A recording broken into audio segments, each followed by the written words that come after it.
इसलिए हम इस माया की दौड़ धूप में जो 99% समय व्यर्थ करते हैं। 99 का अर्थ है कि जैसे दिन में जोड़ तोड़ गया, सपने फिर उसी आएंगे, रात को भी वही टाइम वेस्ट हो रहा है। अब यदि हम भक्ति ज्यादा करेंगे, सत्संग ज्यादा सुनेंगे, तो सपने भी हमने भगवान की वाणी याद आया करेगी, स्वप्न में परमात्मा की चर्चा होगी या सिमरन शुरू हो जाया करेगा, तो हमारा ज्यादा समय फिर भगवान की भक्ति में लगा करेगा, हमारे वजन हल्का हो जाएगा। अब क्या है कि जैसे एक रक्षाबंधन का त्योहार आता है, रक्षाबंधन के त्योहार पर बहनें अपने घर जाती हैं, अपने भाइयों के राखी बांध गाती हैं। किस लिए बांधती हैं? कि भैया मेरी रक्षा करना। पुण्यात्माओं, जो रक्षक है उसका तो हमें पता भी कोई नहीं। वैसे तो बहुत जगह ऐसी घटना घटी है। एक बहन बता रही थी कि जी मैं इस आपका उपदेश लेने से पहले अपने घर गई, अपने भाई का राखी बांधन, इकलौता भाई था। और वो क्या हुआ कि मैं घर पहुंची, 1 घंटे के बाद पता चला कि भाई दुर्घटना में मर गया। अब वो राखी रुखी तब भूल गई, टक्कर मारन द्वारा के। पुण्यात्माओं,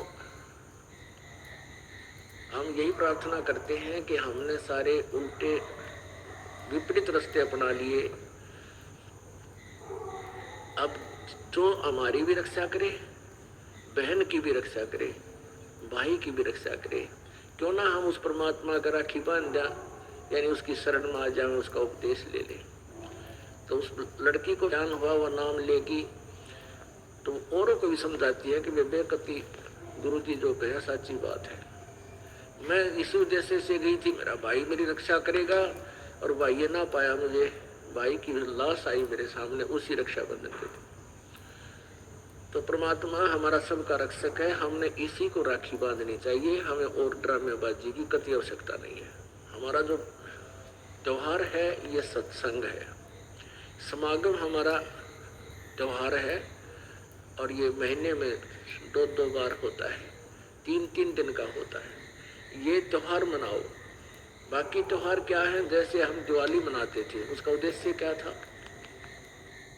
कि श्री रामचंद्र जी सीता जी को, रावण को मारकर घर ले आए, खुशी मनाई। और जब सीता गर्भवती निकाल दी करते, वो दुख ना मनाते तुम? जब सीता जी गर्भवती थी, घर से निकाल दी, वो जब वह सीता सारा जीवन बाहर जंगल में ऋषि के आश्रम में व्यतीत किया, उसके बाद तुमने दुख ना मनाया।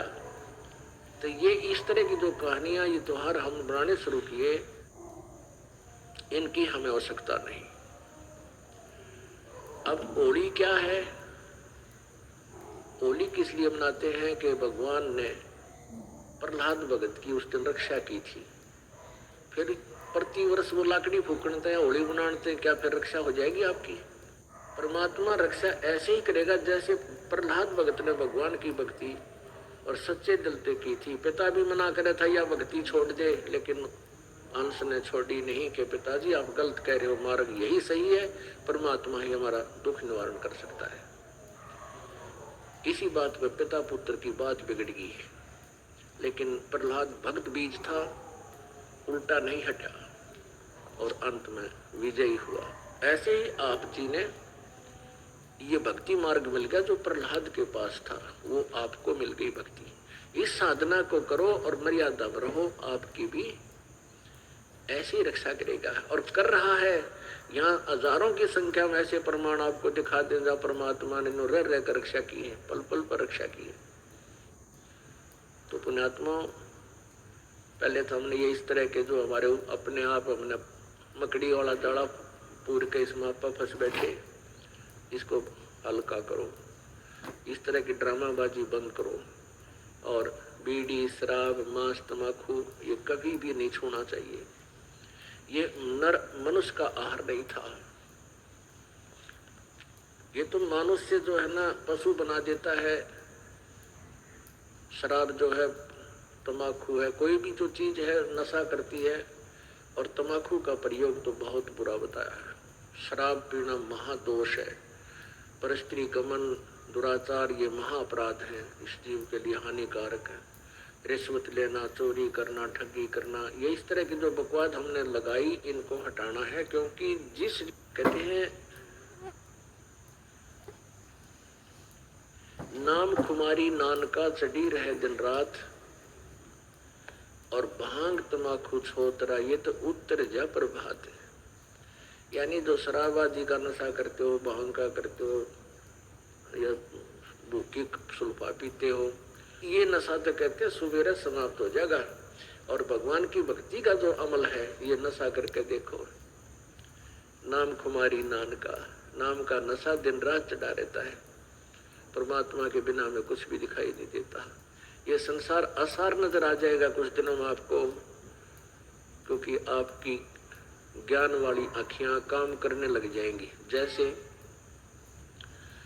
ये शरीर क्या है, इसमें हार्ड, मांस और रक्त, विष्टा, पेशाब, बलगम, गंध, ये लपेट के इसके अंदर भर कर ऊपर ये चाम लपेट रखा है। इसके ऊपर ऊपर इसने जरा सा खुरच कर देख लो, अंदर क्या कुबाड़ भरा है इसमें।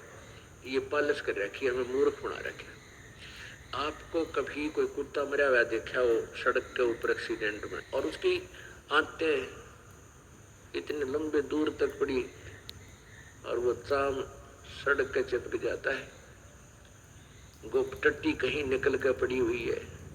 तो पुण्यात्माओं, यही जुगाड़ आप जी के शरीर में है।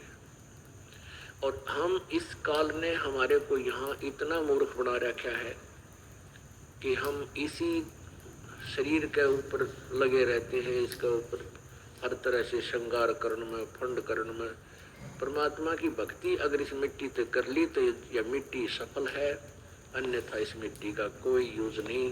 कहते हैं पशु के चाम की पातन बन जा। पातन कहते हैं जूतों को, और नौबत और नंगाड़ा, यानी पशु के चाम का ये बाजा बजाने के ढोलक ढालक पर भी बन जाते हैं।